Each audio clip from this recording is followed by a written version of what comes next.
You're listening to DraftKings Network.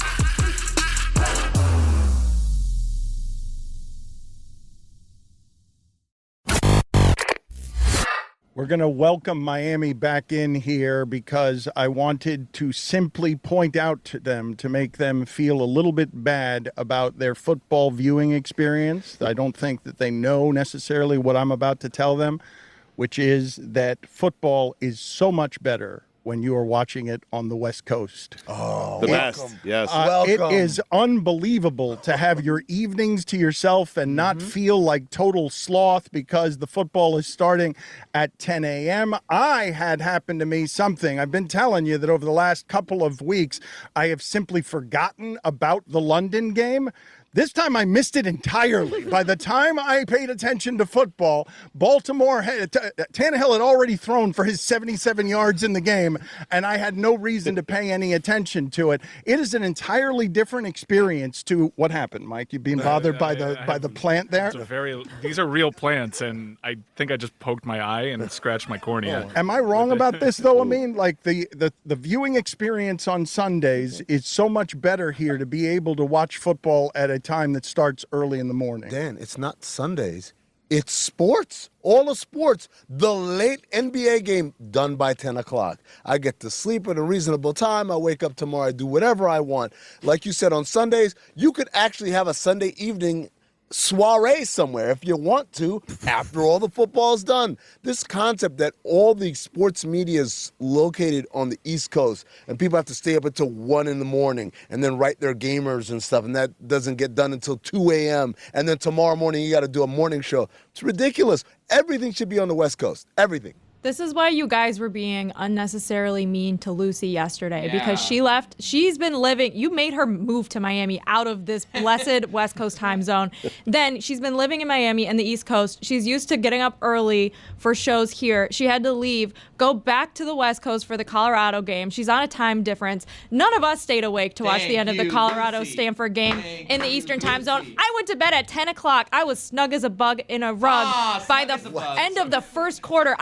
Watched every second. I watched the replay the morning after, and guess what? I don't remember any of that shit because I was fast asleep. So I don't think anyone who went to bed and had a nice little night's sleep should be mean to Lucy. I saw every single one of the 300 yards Travis Hunter surrendered. And why didn't you make content out of it, Mike? Ooh. Where were you? Where were you to help behind a paywall? teammate? $2.99 for less than a cup of coffee. That a boy. And Michael Ryan Ruiz, super follow. Fast asleep's an interesting phrase. It is. Yeah. That's it. That's all you had? Snug as a bug in a rug is also pretty useless, and it's just rhyming for no reason. But Jessica, you are the one who complains the most about late games. You'd prefer the schedule we're living on out here because you wouldn't miss much because of how late things end on the East Coast and how early they end out here. I have been arguing for decades, as long as I've been alive, that the games just start too late. Please stop starting primetime games at 8:15, 8:30, 9 o'clock on the Eastern time zone. Nobody wants that. People on the West Coast, they say that they love their games being early. I think they're okay if we move it up like an hour and a half. That's all I'm saying. Dan, I agree with what you're saying, and I've said this for a while. The West Coast is a better viewing experience. You get your games at 10. You said it first. You get your games at 1. You get your Sunday night game at 4:30 in the afternoon. But here's the thing. I need Hawaii to be on at midnight. I cannot bet the game unless it's on at midnight on Saturday night. I can't do it. Yeah. Therefore, I stay in the East Coast. That's it. Hey, if we shift all the other sports times, fine. But right. The Hawaii Rainbow Warriors need to stay on for the midnight chase. Yes. Speaking of Hawaii, have you ever watched sports in Hawaii? I have. Oh, my God.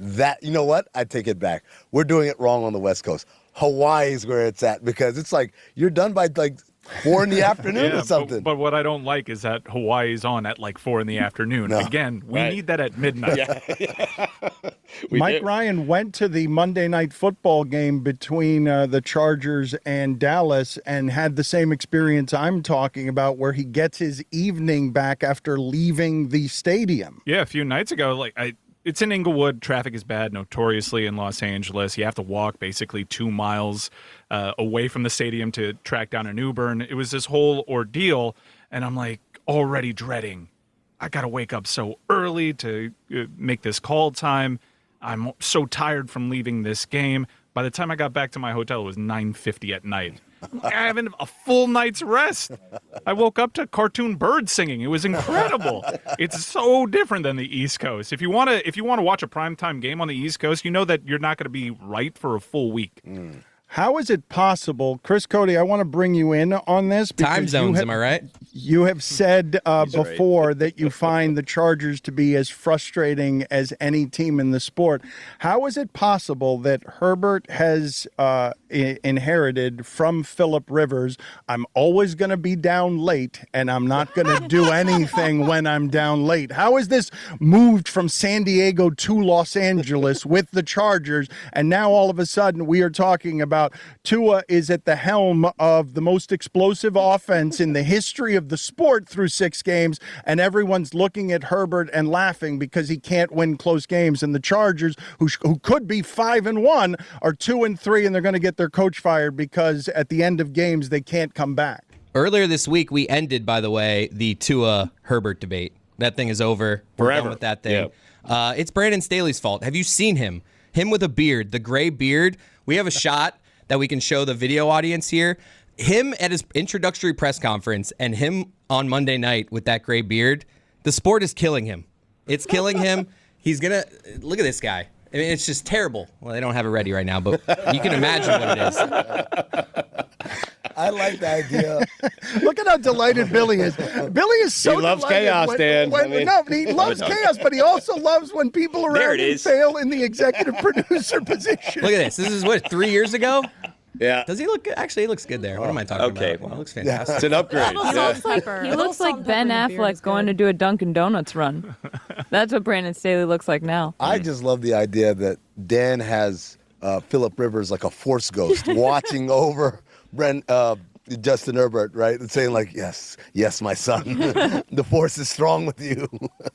I can't believe that the Chargers aren't better. There can't be a more frustrating and confusing team in the league because I think I've got this right. They can beat anyone in the sport and they can lose to anyone in the sport. More so, I know there were a lot of weird results last week, and I know that everyone had trouble scoring. A ridiculous number of teams scored under 21 points last weekend. But there can't be a more exasperating team in that league than the Chargers. Staley's a bad coach. The inconsistencies, I think we all trust the quarterback. I think we know that Keenan Allen is a finished product. They have this great pass rush of Bosa and Mack, and yet every week we're confused about who they are. It's the coach. It's always been the coach. He's not a good coach. Do we trust the quarterback? I trust Herbert. I trust Herbert. I mean, I feel like he's like living off of some credit that he earned a long time ago. Well, he's backsliding under Kellen Moore. There's no doubt. The offense isn't what it once was. They have had injuries, and I think that's fair to note. And also, I do kind of agree that you can call the race now with a little bit more data, but one concussion from Tua, and the discussion is back on. We know what's going on here, and we all enjoy this because this right now feels like the longest sustained run of fitness and health from Tua. So it's really funny how quickly people forget that that's still a very large question mark. Leave it to Mike. Bring a wet blanket. Just throw it all over the Miami Well, but guys. when he says how quickly people forget, it is funny in that sport because of where the stakes are with everything. The sheer amount of credit or blame we give to the quarterback when they win or lose. I am 2 days removed from Stugotz making the argument, which sent me home reeling on Monday. Sorry. That Zach Wilson should play even if Aaron Rodgers is healthy. Yes. Yeah. When the playoffs start, when Zach Wilson was incompetent 2 weeks ago, and the reason they're winning is not him, it's simply that they haven't lost recently because of him. But 2 weeks is enough for Stugotz to go from not wanting to have anything to do with that team to saying, I'm not sure I want Aaron Rodgers back just because winning cures all, and you give all of the credit to the quarterback when they win. I stood strong, Dan. I stood strong. You're wrong. I told you, okay? I told you. The only people who can't root for the Jets, Mike EA, okay, Mike Greenberg, my wife, Joe Lameth, and somebody else. I forget who it is. I mean, those are the only, they can't root for the Jets. I stood by Zach Wilson when no one else did. Chris Sims is the other one. I stood by Zach Wilson when no one else did. And if he gets me to the playoffs, I want to ride the guy that got me there. That's it. You bring Aaron in, fourth quarter emergency. That's it. So is Damian Woody off the hook now? Woody, that's the 5th name. Thank you, Amin. I appreciate it. Yeah. If it ain't broke, don't fix it. Bingo. Charlotte, that's what you were trying to get in. That She's is what right, you though, tried Dan. to get in No, with 3 times. I was just going to say that I really supported Stu in this argument, but then Thank he you. supported himself. Charlotte, how was this plant better during this segment than you were with that cliche right there? That is not right. I mean, Charlotte, Well, I the think you plant were made better than some the jokes. plant. I do. Thank you, Stu. The plant made some jokes you guys couldn't hear because the plant doesn't have a mic. Is there a penalty box they can build for us out here? Can they? No, Charlotte, sit down. Charlie, come back. She kept running.